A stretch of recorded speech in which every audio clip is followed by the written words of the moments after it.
એક વખત પાંડવો અને કૌરવો પિકનિક ઉપર ગયા હતા. ત્યાં કૌરવોએ લાડુમાં ઝેર ભીમને યુક્તિથી ભીમસેનને ખવડાવી દીધો અને તેને ઉપાડીને પાણીમાં પધરાવી દીધો. આ ઐતિહાસિક ઘટના છે. પાણીમાં ડૂબેલો ભીમ પાતાળમાં નાગલોકમાં ગયો અને ત્યાંથી પરણીને પાછો આવ્યો. ભીમ લાંબા સમય સુધી પાછો ન ફર્યો એટલે પાંડવોને લાગ્યું કે ભીમસેન મરી ગયો છે. એક વખત પૂરું થયું તેથી પાંડવે ભીમનું વર્ષે શ્રાદ્ધ કર્યું. રાજકુંવરનું વર્ષ શ્રાદ્ધ હોવાથી તેમણે ઠેક ઠેકાણેના તમામ બ્રાહ્મણોને આમંત્રણ આપેલું. ઠેક ઠેકાણેથી બ્રાહ્મણો હસ્તિનાપુર જતા હતા. ભીમસેન પણ નાગલોકમાંથી પાછો આવ્યો. તેને દાઢી વધી ગઈ હતી, માથે જટા વધી ગઈ હતી. રસ્તામાં બ્રાહ્મણને પૂછ્યું, તમે ક્યાં જાઓ છો?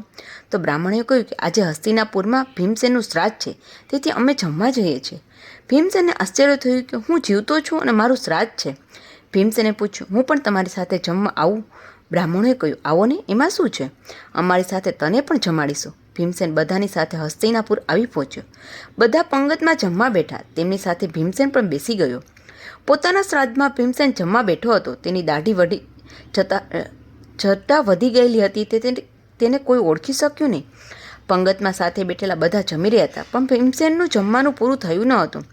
પીરસણ્યા પીરસતા જાય અને ભીમસેન ખાતો જાય. છેવટે રસોડામાંથી બધી રસોઈ ખલાસ થઈ ગઈ. યુધિષ્ઠિર, પાંડવો વગેરે વિચારમાં પડી ગયા કે હવે શું કરવું? આ કેવો બ્રાહ્મણ આવ્યો કે તેનું પેટ જ ભરાતું નથી? આબરૂ જવાનો વખત આવ્યો.